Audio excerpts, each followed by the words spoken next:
workers, of which I myself have been one, state-employed teachers and so on, had taken on the care functions of the churches. These were now the people to whom publics turned.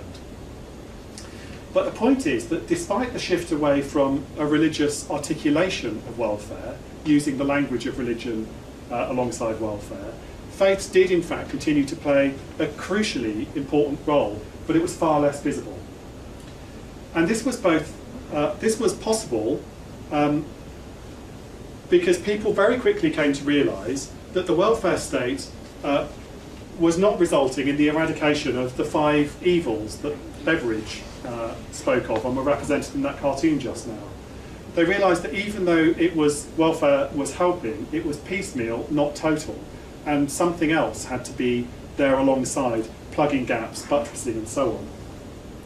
And during the 1950s, this led to renewed enthusiasm, again, for community-based policies rooted in neighbourhood and self-help. And these were precisely the sorts of approaches with which faith groups have always been so good at.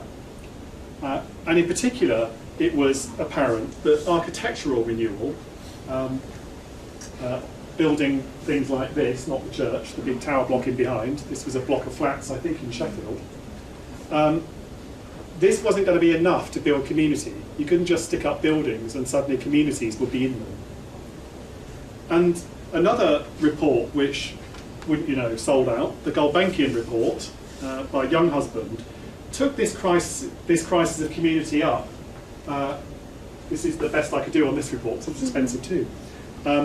This took this crisis of community up in the 1960s and envisaged all sorts of new kinds of communities and identified a set of values which I think reflect many of those that faith groups had already spoken about, but it used avowedly non-religious language. So they talked about people mattering, participation being fundamentally important, and communities being concerned with distribution, that there had to be structural critiques of the way society was organised and so on, in order for there to be social justice.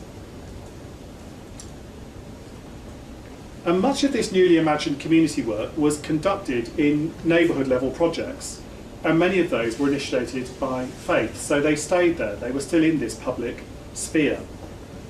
In the UK, this was in part a result of the Church of England's parish system, which ensured that there were staff and buildings and resources and so on in every area of the country. And bodies like the Church's Community Workers Alliance also sprang up to support this work. I don't know if you have an equivalent. Do you in Canada? Anyone aware? Maybe. So these were new ways, if you like, of being present. And it has to be said, though, that though they were prolific, they were far less visible and far less recognisable than the old parish-based welfare. So that's the point of that bit of the story.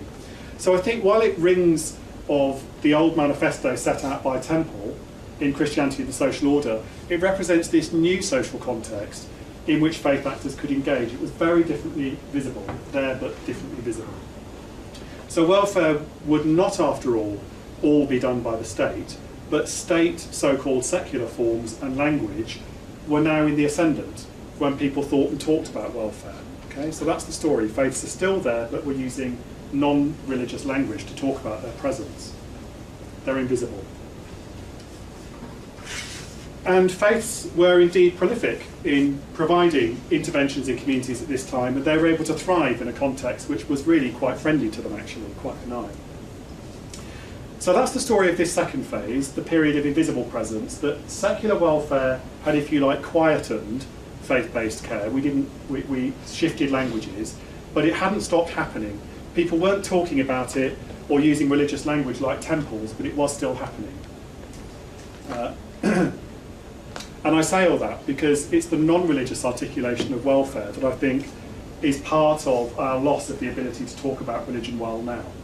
And I'll come back to that. So now to my third phase in this evolution, and this third phase I call, this is clunky and I'm still working on this, so any suggestions I'd be grateful. I'm calling this anxious revisibility, okay? So just stick with me until I unclunk it.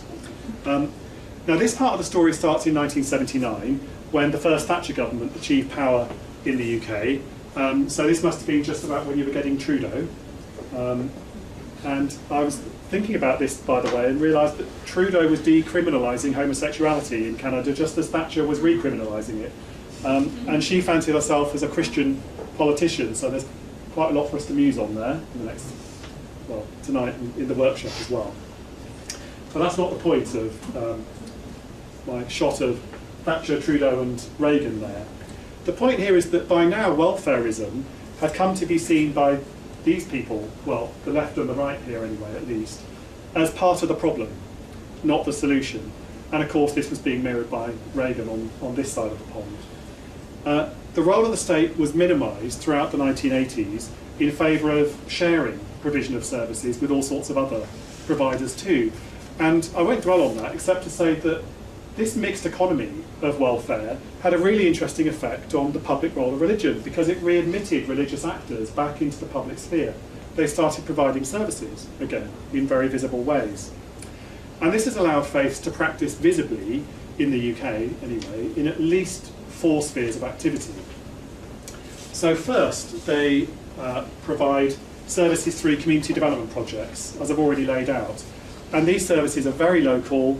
They respond to locally identified need in particular, and they're often staffed with locally resident staff and volunteers. They're often parish-based and they're often parish-boundaried as well. So that's an interesting sort of re-emergence. That's the first kind. The second, they provide services on a much larger scale through big sort of government contracts and so on, for large-scale services such as housing and major social care initiatives. So for example, housing associations, which are very often faith-based in the UK, and also faith schools and some hospitals, though much less so in the UK than here. So that's the second kind.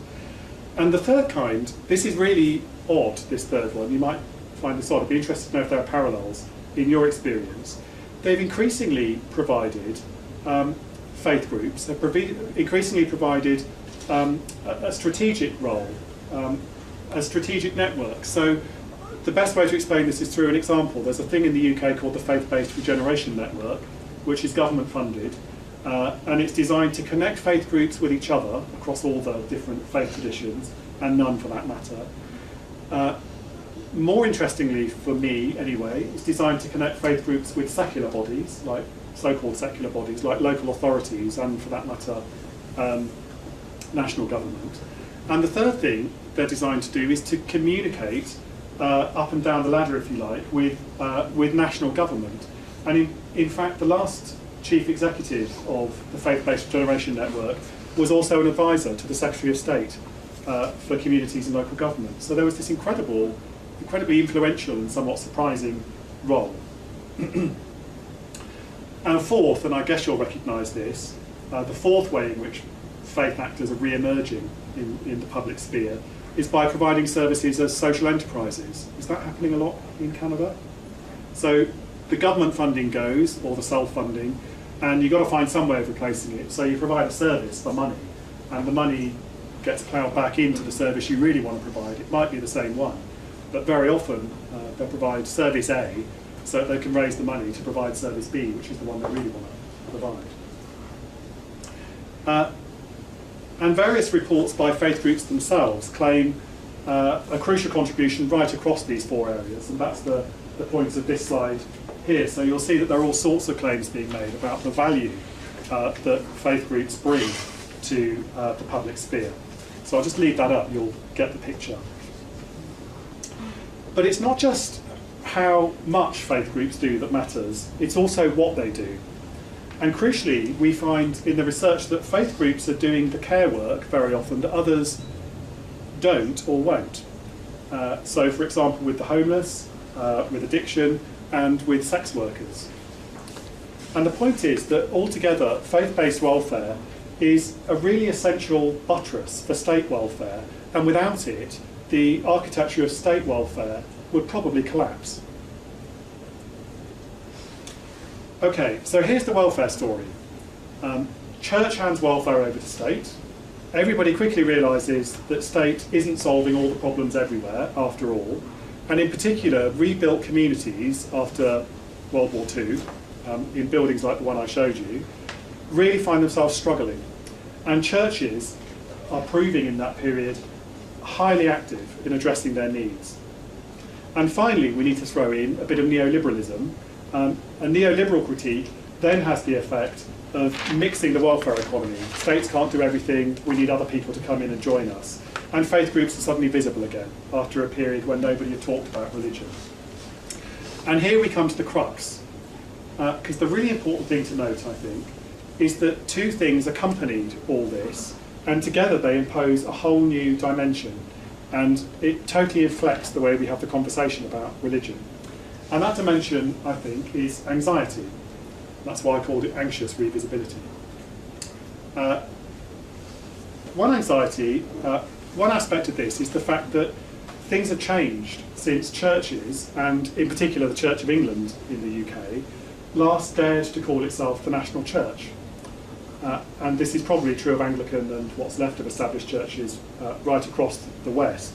So in general terms, we know that the evidence suggests that religion and belief are much less formal, significantly less creedal than they were 50 years ago, the last time we looked, if you like, in popular terms. And I just want to divert for a moment to look at some of the data around that.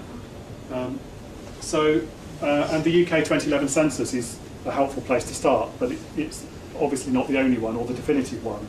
So the headlines here are that despite falling numbers, Christianity remains the largest religion in England and Wales, but it's down to about 59% from 71.7% in 10 years. Muslims are the next biggest religious group, and this is the group that's grown most in the last decade, from 3% to 4.8%. And of course, and we've been hearing this in other countries as well, Australia, we heard about earlier today, the proportion of the population reporting no religion is increasing. So it's gone up in the UK from about 15% to about 25%. So that's one part of the story, that's the kind of numbers thing, if you like.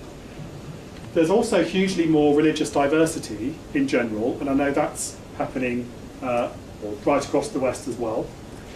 And there are pockets of religious and also non-religious intensity as well. So for example, in the UK, Knowsley was the local authority with the highest proportion of people reporting to be Christian at about 81%. And Tower Hamlets, which is a little bit of central London, had the highest proportion of Muslims at 35%. And likewise, in England and Wales, while church attendance has fallen to 6.3%, that's just so obvious, church attendance is falling. The breakdown of attenders is less obvious, it's changing too.